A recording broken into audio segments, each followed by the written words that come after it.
நண்பர்களே வணக்கம். இன்று நீதிமன்றத்தில் ஸ்ரீமதியின் தாயார் நெஞ்சில் அடிச்சுக்கிட்டு இந்த மாதிரி என் மகளை கொன்னுட்டாங்க அப்படின்னு அழுதுருக்காங்க நீதிமன்றத்தில்.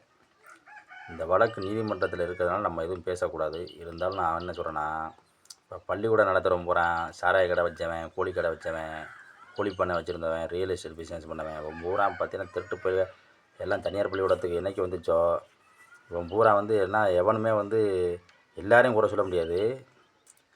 ஏதோ பெரும்பாலும் இவன் கட்ட பஞ்சாயத்து பண்ணவன் இந்த மாதிரி நிறைய பேர் பள்ளிக்கூடம் வச்சுருக்கவன் பூரா இந்த மாதிரி ஆளில் தான் இருக்கேன். தனியார் பள்ளிக்கூடம் பிள்ளைகள் ஒன்று போய் சேர்த்து விட்டு இப்போல்லாம் பேரண்ட்ஸ் பயந்துக்கிட்டு இருக்க வேண்டியதாக இருக்குது.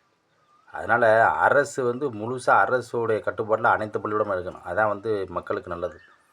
ஏன்னா தனியார் பள்ளிக்கூடம்னு ஒன்று இருக்க வரையும் இவங்க காசுக்காக தான் பள்ளிக்கூடம் நடத்துகிறாங்க தவிர வெறும் கல்விக்காக பள்ளிக்கூடம் நடத்துறதில்ல.